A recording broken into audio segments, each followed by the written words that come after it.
Bismillahirrahmanirrahim. Kindly recite Surah Fatiha and Surah Ikhlas for the father of Muhammad Najm Jalali. Jazakallah. اعوذ باللہ من الشیطان الرجیم بسم اللہ الرحمن الرحیم السلام علیکم ورحمۃ اللہ وبرکاتہ۔ تمام دوستوں کو چینل کے اندر خوش آمدید کہتے ہیں۔ آج کا ہمارا بہت ہی اہم وظیفہ ہے، انشاءاللہ تعالی ایک جدائی کے حوالہ سے بہت ہی پرفیکٹ اور پاورفل وظیفہ آپ کو بتائیں گے۔ اس سے پہلے آپ تمام احباب سے گزارش کی جاتی ہے کہ جو حضرات اس چینل پر نئے ہیں اور جنہوں نے ابھی تک اس چینل کو سبسکرائب نہیں کیا وہ ضرور سبسکرائب کریں، کیونکہ روزانہ اسلامک ویڈیوز، وظائف، عملیات، تعویذات اور خوابوں کی تعبیرات کے حوالے سے ویڈیوز اس چینل کے ذریعے سے یوٹیوب پر ڈالی جاتی ہیں، اور بیل آئیکن کو ضرور دبا لیں تاکہ ہر آنے والی نئی ویڈیو کو نوٹیفیکیشن آپ کو آسانی کے ساتھ مل سکے۔ تو دوستو آئیے چلتے ہیں آج کے ہم اپنے وظیفہ کی طرف۔ آج کا ہمارا بہت ہی پاورفل اور زبردست وظیفہ ہے، جدائی کے حوالے سے ایک بہت ہی کمال کا وظیفہ ہے۔ انشاءاللہ تعالی یہ وظیفہ کرنے کے بعد ہر قسم کے تعلقات میں جدائی ہو جائے گی، ہر قسم کے ناجائز تعلقات جو ہیں ان میں جدائی ہو جائے گی، ٹوٹ کر بکھر جائیں گے انشاءاللہ تعالی۔ یقین کامل کے ساتھ آپ نے یہ وظیفہ کرنا ہے، 3 دن کا یہ وظیفہ آپ نے کر لینا ہے۔ بہت ہی آسان سا سمپل سا وظیفہ ہے، انشاءاللہ تعالی 3 دنوں کے اندر ہر قسم کے تعلقات میں پھوٹ پڑ جائے گی، جدائی ہو جائے گی۔ تو آپ نے کرنا کیا ہے، بہت ہی سمپل سا آسان سا وظیفہ ہے۔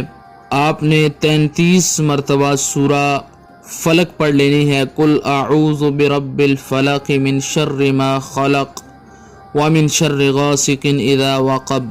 یہ سورہ مبارکہ آپ نے 33 مرتبہ پڑھ لینی ہے، 33 ٹائمز آپ نے یہ سورہ مبارکہ پڑھ کے۔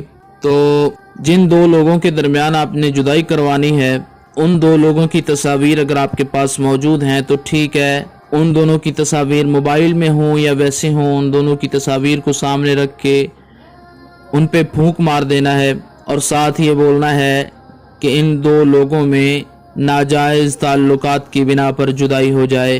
اگر آپ کے پاس تصویر نہیں ہے تو آپ نے ان دونوں کا نام لینا ہے، اور جس جگہ پہ آپ کھڑے ہوں گے آپ نے اپنے چاروں جانب پھونک مار دینا ہے، یعنی اپنے ارد گرد گھوم کر آپ نے پھونک مارنا ہے، اور ساتھ یہ کہنا ہے کہ ان لوگوں کے درمیان ناجائز تعلقات کی بنا پر جدائی ہو جائے۔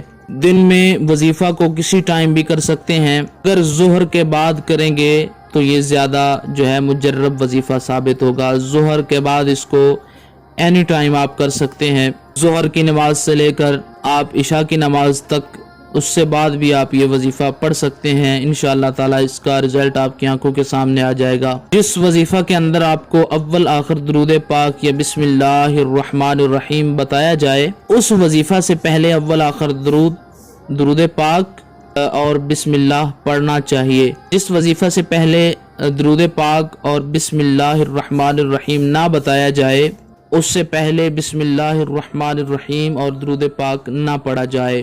یقین کامل کے ساتھ آپ یہ وظیفہ کریں گے، انشاءاللہ تعالی اس کا رزلٹ آپ کی آنکھوں کے سامنے آ جائے گا۔ اللہ تعالی ہر مومن مسلمان کی مصیبتیں، پریشانیاں دور فرمائے۔ تمام سبسکرائبر، تمام فالوز جو ہیں، اللہ کریم ان کی دلی مرادیں پوری فرمائے۔ اللہ سے دعا ہے اللہ کریم جو لوگ بھی بے روزگار ہیں ان کو اچھا روزگار عطا فرمائے۔ ویڈیو کی سمجھ آ گئی ہوگی، کوئی مسئلہ پریشانی ہو تو واٹس ایپ پر ٹائم لے کر بات کریں۔ ویڈیو اچھی لگے لائک کیجئے، شیئر کیجئے۔ السلام علیکم ورحمۃ اللہ وبرکاتہ۔